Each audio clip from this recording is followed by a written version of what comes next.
In this first part of the test, I'm going to ask you some personal question. Can you first tell me your name My full official name is Dipro Prattoy according to my passport. and where do you hail from?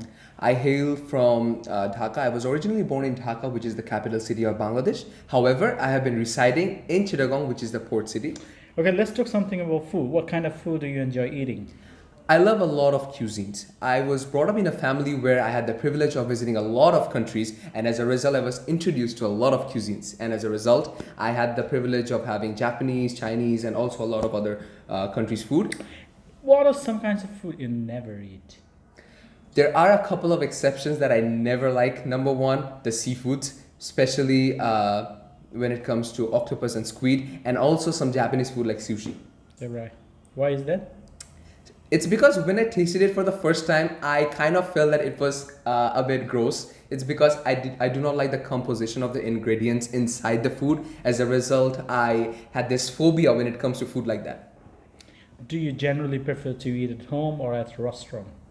It actually depends. When it comes to special occasions, let's say a festive mood, I love eating at my home. However, when it comes to, sometimes occasional hangout with my friends, I love visiting the restaurants. Okay. Do you generally prefer to eat at home or at a restaurant? I generally prefer eating at home. It is because normally I have to also think about my health, and when Okay. it comes What to are some reasons that people eat at restaurants? there can be a lot of reasons. Firstly, they might not be available at home, and secondly, sometimes you just get bored of the same type of dish, same amount of dish at your home. As a result, you have to take refuge in some nearby restaurants. Okay, Dipro, let's talk about free time. Can you describe some things you enjoy doing with your friends? There's a lot of things that I enjoy doing with my friends. Firstly, I love going to places nearby, let's say a park or let's say a movie. And furthermore, I also like to enjoy, doing some social work, doing Model United Nations with all my friends. Okay. Do you think it's better to have a large group of friends or few close friends? That actually depends. It's because we must not emphasize on quantity, rather we should emphasize on quality. And I've had the privilege of meeting a lot of friends in my life. I do have a large background. However, I have been able to maintain a good intimacy with all of them. Okay. How do people choose their friends? Whoa, that is really a tricky question. First of all, I would like to say that when it comes to choosing friends, there's no rules or regulations, as we all know. It actually comes from the instinct. You see, you like the person because the choices match. You like the person because sometimes you guys can share things that you cannot share with your friends and family members. Have you remained friends with people from your childhood? Yes, I did. I have a lot of friends who I met during my playgroup sessions, and I still continue to be friends to this date. And I really believe that if the bond continues, we are going to be really close friends even in the coming future. Okay. Who do you think to be the uh, contributor to this relationship? Could you repeat the question? Who is mainly the contributor to maintain this long-lasting relationship? Oh, I believe that in a friendship, it has to be a mutual relationship. So let's say I am friends with my best friend. I have a best friend named Ishmael Mishayat, and the only reason we are friends is because we maintain the mutual contact. That is the most important part when it comes to building a relationship. Okay. Thank you very much. Now I'm going to give you a card. On the card, you'll find a topic, and you'll find some questions to prepare your talk. You have to prepare the talk for 2 minutes. You have only 1 minute to take notes. Your topic is to describe a teacher from your past. Here's a piece of paper.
Okay, would you like to start now? Yes, I would. Carry on. Over the course of my 17-year tenure, I have had the privilege of meeting a lot of teachers. However, there is a single teacher who has not only helped me in terms of academics, he has helped me be a better person. That individual's name is Hasnain. So this sir is really special in terms of the person he is. The reason is because when I first joined him in class 10, he motivated me not only to do good in my academics, he motivated me to be a good person.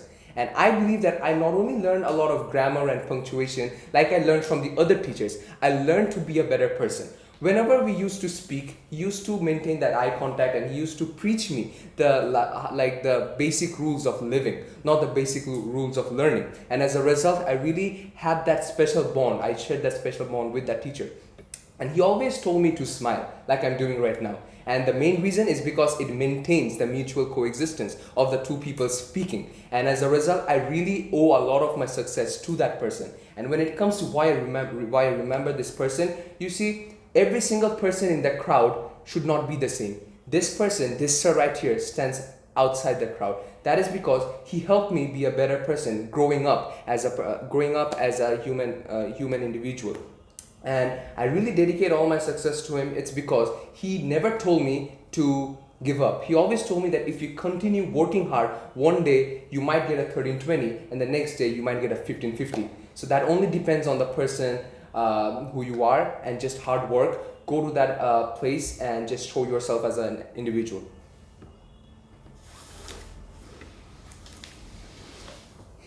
Continue.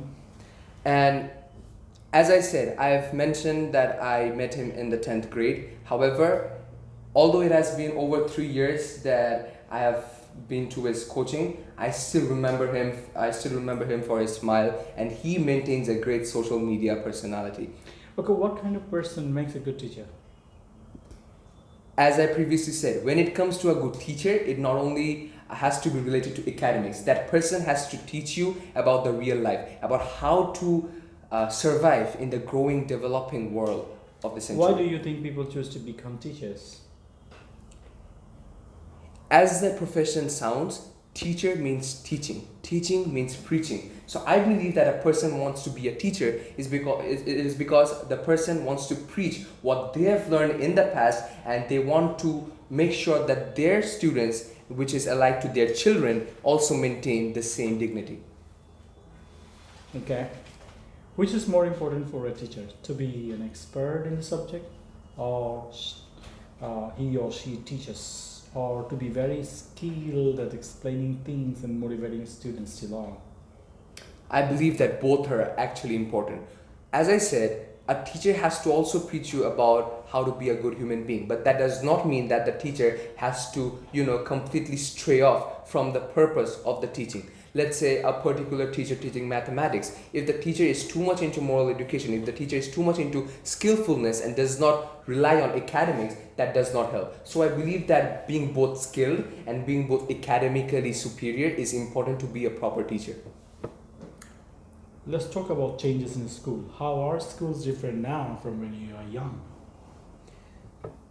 It actually depends. When I was young, I was in the lower school, and in the lower school there was a greater interaction between the teachers and the students. However, as we grow older, we kind of feel that separation from the teacher-student mutual relationship. And I believe that this has to change. It's because when we were young, we did not do so many coachings. It's because we learned everything inside our school. And the reason why we are so much into coachings these days is because we cannot actually face the relationship inside the school premises. How do you think schools will be different in the future? Based on the technological advancements, I believe that in the coming future, we do not need to rely on books. We are going to be bringing laptops inside the schools. We are going to be relying on sound systems, visual representation, rather than just books. Thank you very much. This is over. Class 10 Back to Chuptak,